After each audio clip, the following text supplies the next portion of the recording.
Jangan lupa like, komen, dan subscribe channel YouTube TVRI Bengkulu dan nyalakan lonceng notifikasinya.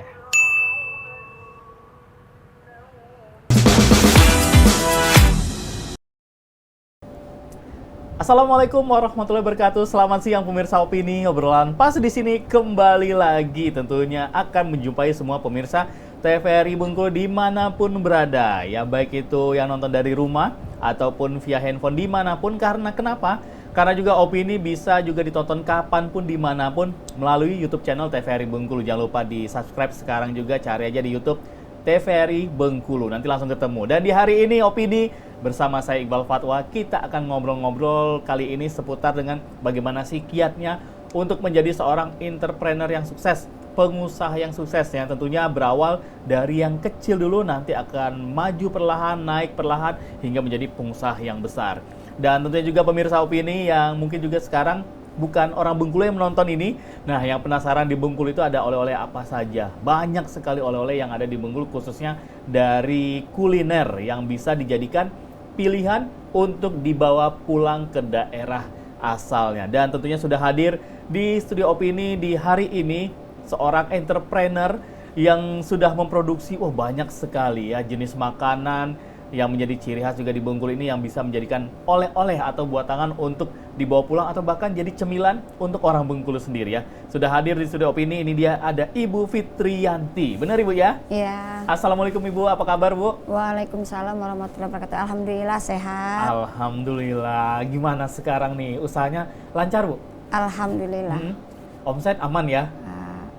Ya namanya dagang ya Mas, kadang naik turun ya, termasuk level aman lah. Level aman. Nah, Ibu Fitriyanti ini pemirsa adalah seorang pengusaha ya, entrepreneur khususnya dari makanan. Banyak sekali yang sudah diproduksi oleh Ibu Fitriyanti, mulai dari kue kuping gajah, terus juga ada kerupuk-kerupukan banyak sekali. Nah, seperti apa perjalanan beliau, kita akan ngobrol bersama dengan Ibu Fitriyanti. Nah, Ibu, ini kan juga yang informasi akuratnya. Nah, Ibu Fitri ini sebelum terjun nih ke produksi jajanan seperti yang ada di studio sekarang ini, kue kuping gajah Arema Dwi Putri. Nah, ini kan juga awal mulanya dulu nih, kita ngobrol di tahun berapa awal saat Ibu mulai memproduksi dari jajanan yang ada ini? Mulai awalnya itu sekitar tahun 2000-an. Oke. 2000-an di bulan 2001. Oke, 2001. Ini start awal pertama. Pertama 2001. Terus sempat break. Oh. Terkendala mungkin modal ya Mas, yang jelas modal utama itu break sekitar 3 tahunan. Oke, jadi dari 2001 mulai, terus juga sempat libur dulu selama 3 tahun. 3 tahun. Nah, habis itu baru kembali lagi. Oke, nah sebelum kita ngobrol-ngobrol breaknya ini ngapain aja, kemana aja, terus juga kapan mulainya lagi. Awal mula 2001 itu Ibu Fitri. Nah, Ibu sudah memproduksinya apa dulu nih? Ini kan banyak ya yang pernah Ibu produksi selain kue kuping gajah ini. Nah, pertama kali itu 2001 produksi apa Bu? 2001 kami jualan bakso Mas. Oh, pertama kali itu bakso 2001? Iya. Oke. Jualan bakso di Tapak Padri. Oh, berarti yang nah, ini adalah tempat objek wisata legend ya. Iya, betul. Oke, berarti 2001 awal mulanya jualan bakso. Jualan bakso, terus kan di Tapak Padri. Kebetulan ada saudara suami dari Jawa main ke Bengkulu. Kebetulan beliau di Jawa mempunyai produksi ini. Terus kami diajarin, katanya bagaimana kita coba bakso boleh, kuping gajah juga boleh, kita coba-coba dulu. Akhirnya kami coba Mas bikin 5 kilo dulu untuk tes lah kan.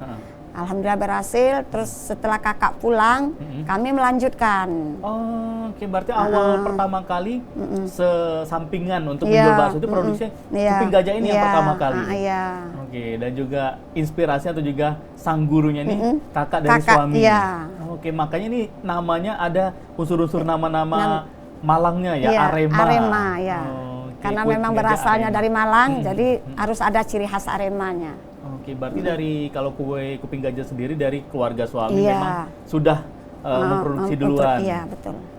Oke, jadi singkat cerita ini setelah belajar dan juga berhasil, ternyata enak ya, usaha kue kuping gajah ini. Betul. Nah, baksonya ini tetap dilanjutkan atau fokusnya ke kuping gajah? Jadi setelah 2001 kami bikin beberapa bulan, jadi terkendala modal, akhirnya kami nggak, modalnya kurang, kami ada waktu itu tuh kami mungkin salah langkah keuangan, yang karena baru merintis berarti modalnya baru agak berkembang, jadi kami ada membeli duit yang modal ini kami belikan salah satu seharusnya yang tidak kami beli, yang harusnya tidak kami beli, akhirnya kami beli. Setelah kami membeli itu, jelas modal kami nggak ada. Waktu itu kan dulu belum punya inisiatif apa mau minjam bank, masih bodoh lah kayak gitu. Akhirnya kami kembali ke bakso ini tadi. Oke, bakso di tempat yang sama. Di tempat yang sama, iya. Oke, jadi untuk sementara libur dulu nih. Iya, libur kuping gajahnya karena modalnya tadi udah dipakai untuk yang lain. Oke, berapa tahun Ibu Fitri untuk masa liburnya ini? Kalau kuping gajah 3 tahun, jadi kami mantapkan untuk bakso. Oke, dan juga informasi juga nih, Ibu Fitri ini bukan hanya jualan untuk baksonya di Tapapadri, tapi juga keliling nih pemirsa, keliling dari pasar malam ke pasar malam. Betul sekali. Dan gimana cerita juga? Akhirnya kalau zaman dulu Tapapadri ini masih sangat rame Bu ya. Kok kepikiran untuk, wah ini sepertinya menarik nih kalau ikut pasar malam. Iya. Waktu itu kan memang agak ada renovasi di tapak. Jadi yang di atas itu kami disuruh turun jualan ke bawah, pindah ke bawah. Sedangkan askes untuk jalan ke bawah itu kan masih susah, Mas. Jadi kami semua tuh pesimis. Kalau kita nih jualan terus di sini berarti bakal ngabisin modal. Orang jelas tidak mau akan turun. Kebetulan di Sawah Lebar ada pasar malam masuk. Ada pasar malam masuk, kita lihat nggak ada bakso, jadi kita cobalah ngangkat gerobak kita ke pasar malam. Alhamdulillah mungkin Allah ngasih rezeki di situ. Lumayan. Jadi terasa enak ikut pasar malam. Pasar malam pertama kali di Sawah Lebar, betul. Karena pasar malam kan karena bukanya malam, apalagi cuaca misalnya dingin malam atau hujan-hujan gerimis, pengunjung kan carinya makanan yang hangat-hangat. Betul. Oke. Akhirnya dari situ tertarik. Jadi kemana mereka pindah, ikut pindah. Sampai jadi gabung sama kelompok pasar malam itu. Gabung. Selama kurang lebih 3 tahun ikut keliling di pasar malam. Oke, wah ini memang benar-benar satu ketekunan nih pemirsa yang akhirnya membuahkan keberhasilan atau kesuksesan ya. Karena memang kalau dari pasar malam sendiri pasti ada suka dukanya juga. Iya, banyak sekali Mas. Ya kalau kita lihat ya, saya sebagai pengunjung pasar malam, katakanlah di Festival Tabot, kalau malam hari terus juga hari hujan. Pengunjung kan otomatis sepi. Oke, berarti Ibu Fitri ini sudah mencicipi itu semua Bu ya? Alhamdulillah udah suka dan dukanya udah banyak sekali yang dirasakan. Oke, nah kalau untuk pasar malam sendiri nih Ibu Fitri yang juga menarik nih pemirsa, yang dari buka di satu tempat di kawasan wisata akhirnya memutuskan untuk coba-coba buka di pasar malam, ternyata hasilnya juga cukup lumayan. Akhirnya berkelanjutan terus. Makanya produksi di jajanannya seperti yang sekarang kue kuping gajah ini sempat libur pada saat itu. Iya, betul. Oke, dan untuk kelilingnya Ibu Fitri ini kemana aja? Di wilayah seputaran Provinsi Bengkulu antara kabupaten atau sampai juga keluar provinsi? Keluar provinsi, Mas. Kami udah sampai ke Tebing Tinggi, Linggau, Jayaloka, Lahat, Bunga Mas, sampai Tanjung Inim. Wah, itu batas Sumatera Selatan itu. Ini baksonya udah kemana-mana. Iya, udah. Kalau untuk daerah Jambi, Kuamang Kuning, Bangko, Muara Bungo, Rimbo Bujang, Sungai Bahar itu sudah termasuk di kota Jambinya juga udah. Sudah bakso antar lintas antar provinsi. Iya, betul. Antar kota antar provinsi. Iya, benar. Dan kalau untuk produksi sendiri berarti misalnya dari Kabupaten Bangko atau di Kota Bangko ini berarti mulai dari memproduksinya di lokasi pasar malam itu membuat di dalam tenda, dalam tenda. Oke, mencari bahannya, cari pasar terdekat. Iya, pasar. Kita misalnya kayak di Bangko ada pasar, alhamdulillah dekat. Kadang kayak di Bunga Mas itu kan jauh, kayak Tebing Tinggi. Jadi kita harus belanjanya ke Linggau, kita punya stok. Oke. Jadi selama pasar malam misalnya 10 hari berarti mempersiapkan tepung-tepungnya, daging, segala macam. Yang jelas daging dulu, Mas. Oke. Dagingnya itu kita misalnya gilingnya berapa puluh kilo, kita masukkan ke box. Untuk stok Iya, beberapa untuk stok hari ke palingan depan gitu. 5 hari ke depan apa 3 hari ke depan. Oke, karena akses pasarnya Iya, terlalu jauh iya, dari betul. tempat pasar malam. Benar. Nah, kenapa akhirnya Ibu Fitri bersama sang suami berhenti dari berkeliling di pasar malam jualan baksonya? Bu?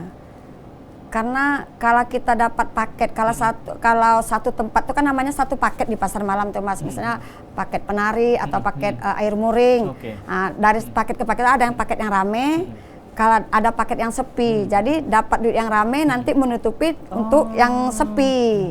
Jadi operasional di tempat sepi nanti pakai keuntungan dari Iya, tempat ramai itu. betul. Jadi putarannya seperti itu terus. Iya. Bu, ya? Jadi pas terakhir ikut itu kita di daerah Jambi, daerah Kuamangkuning, bapaknya kata udahlah, saya sudah tidak mau ikut lagi, sudah menyerah. Kalau kamu mau lanjut, silakan nggak apa-apa. Nanti kalau kamu sudah nggak sanggup, kamu boleh telepon minta jemput. Saya bertahan kira-kira 2 paket atau 3 paket lah ke depannya setelah bapaknya pulang kan. Nah, sampai di Kuamangkuning itu memang daya pembelinya itu kan kurang. Memang kurang, jadi kan menipis-menipis, akhirnya udahlah memang sudah waktunya untuk di rumah kumpul sama anak-anak. Akhirnya nelpon bapaknya, Mas aku minta dijemput mau pulang aja, udah nyerah gitu. Kata bapaknya udah nyerah, udah ya oke dijemput katanya. Oke, akhirnya baru pulang pulang ke Bengkulu, baru mikir apa yang kelanjutan kita setelah di pasar malam keliling-keliling. Akhirnya punya ide lagi, ada dari pulang dari pasar malam kita mempunyai sedikit modal, akhirnya kami coba kembali untuk kuping gajah. Oh, kuping gajah Ya. ini. Oh, makanya jedahnya ini beberapa tahun itu bukan memang berhenti dari dunia bisnis tapi ikut keliling iya, pasar malam iya, itu. ikut. Nah, kalau ke pasar malam ini yang menariknya nih, kalau kita lihat kan banyak orang-orang yang membuka usahanya di pasar Iya. malam, berarti ini memang menjadi satu komunitas gitu, satu persatuan. Iya. Terus juga memang kelilingnya ini sesuai sama yang punya pasar malam Iya, ini. betul. Oh, oke. Sama yang punya pasar malam. Kalau yang bosnya pasar malam kita pindah ke sana, oke, kita tinggal naik mobil aja.